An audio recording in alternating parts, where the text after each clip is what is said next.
Olha lá, e agora a gente passa para o próximo passo, que é a confecção da matriz de rigidez da estrutura através da sobreposição da matriz de rigidez individual de cada elemento. O processo de sobreposição já foi alvo de videoaulas passadas, então, por favor, se você tem algum tipo de dificuldade, recorra às aulas iniciais que os processos estão explicados detalhadamente. Então, de maneira muito simples, o que a gente vai fazer agora é compor a matriz de rigidez da estrutura principal ao sobrepor a influência de cada um desses elementos. Então, por exemplo, esse primeiro termo da mola 1, ele vai na linha x5, coluna x5. Esse outro termo, o 0, ele vai na linha x5, coluna x6. Esse termo da mola 2, ele vai na linha x3, coluna x8. Esse termo, por exemplo, da mola 3, ele vai na linha x2, coluna x1. E você vai fazer isso para absolutamente todos os termos de todos os elementos. Ressalto que em provas é indispensável que vocês demonstrem o assembly, que nesse exercício vai resultar na matriz de rigidez que está apresentada agora. Convém ressaltar que essas células que não têm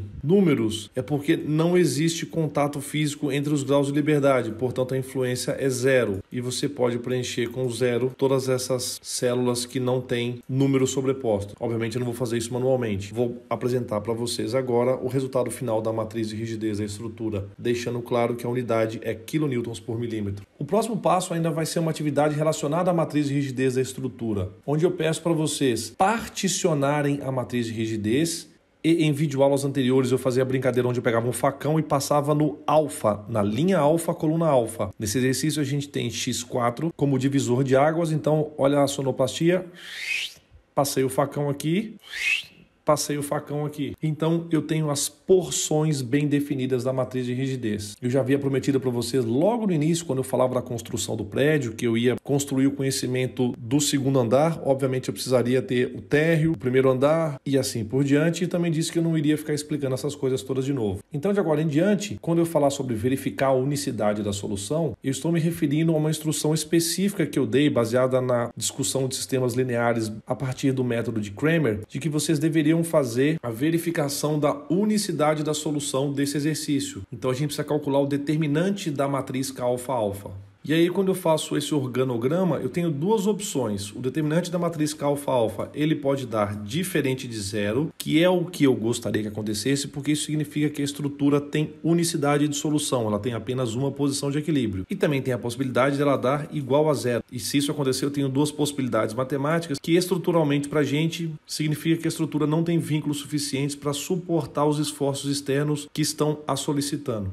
E se o determinante for igual a zero, as soluções matemáticas são de que o sistema é possível, mas indeterminado, ou que o sistema é impossível de ser solucionado. E a gente, obviamente, não quer que isso aconteça, mas a gente tem que verificar. E nesse exercício, ao fazer o determinante dessa matriz K alfa-alfa, a gente sabe que ele é diferente de zero, dá um número diferente de zero, por isso a gente tem uma solução única. E podemos passar para o próximo passo, que é a apresentação da equação de equilíbrio. Vejam, vocês vão concordar comigo que a matriz de rigidez da estrutura K tem 8 por 8. Então, se você estiver usando um computador, alguma planilha de cálculo ou um editor de texto, fica fácil de você manipular a matriz utilizando a ferramenta de copiar e colar. Se você estiver fazendo uma prova, você não precisa ficar repetindo a matriz de rigidez K o tempo todo. E além de fazer uma pequena correção porque essa parte da estrutura estava esbarrando aqui embaixo, eu também fiz um acréscimo de informação que eu acho interessantíssimo, que é deixar claro que ao apresentar a equação de equilíbrio, a gente está se referindo à equação fundamental da elastostática, que é F igual a Kx, onde K é a matriz de rigidez da estrutura, X é o vetor de graus de liberdade e F é o vetor de carregamentos. No início do exercício, ao preenchermos o arranjo de dados, a gente especificou a matriz identidade, onde nós definimos que essa estrutura é composta por 4 graus de liberdade desconhecidos, portanto eu não sei quanto eles valem, e 4 graus de liberdade conhecidos, que eu conheço os valores. Então eu apresento para vocês a matriz de rigidez K, que ela é 8 por 8, o vetor de graus de liberdade X, que ele tem 8 linhas e uma coluna, e o vetor de carregamentos, que também tem 8 linhas e uma coluna. Para manter meu padrão de cores, eu usei vermelho para as variáveis que eu desconheço os valores e em azul as variáveis que eu conheço conheço os valores. Ao me referir a graus de liberdade, eu tenho essa porção que é o x-alfa, os graus de liberdade desconhecidos, essa porção é o x-beta, graus de liberdade conhecidos. Quando eu troco do lado da igualdade,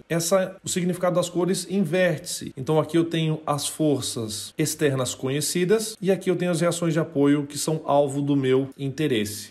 Então eu vou perguntar para vocês, quanto vale x1? Não sei. Quanto vale x2? Não sei. Quanto vale x3? Não sei. Quanto vale x4? Eu também não sei, porque são graus de liberdade desconhecidos. Agora, essa parte se refere ao x-beta, então eu conheço essas informações. O que é o x5? O x5 é o grau de liberdade U do nó 1. Então eu pergunto para vocês, quanto vale o grau de liberdade U do nó 1? Ele vale menos 2 milímetros. O x6 é o grau de liberdade V do mesmo nó. Ele está restrito, vale 0. O x7, ele vale o grau de liberdade U do nó 4, que vale, está aqui o nó 4 e vale 0, igualmente ao grau de liberdade V, respectivamente o x8.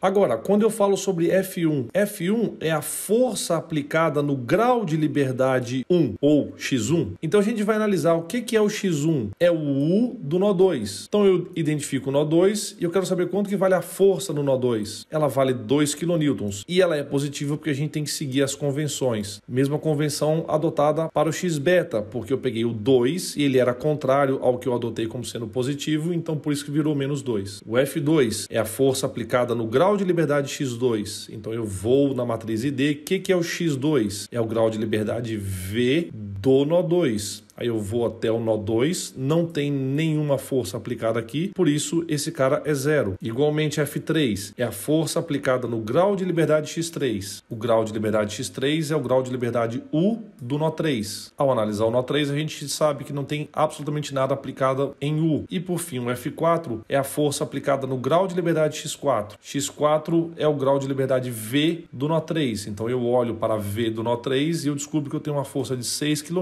apontada para baixo, que é contrária à orientação estabelecida no início do exercício. Ressalta a importância da gente determinar quais são as unidades, então a matriz de rigidez está em kN por milímetro, o vetor de graus de liberdade está em milímetro e o vetor de carregamentos está em kN.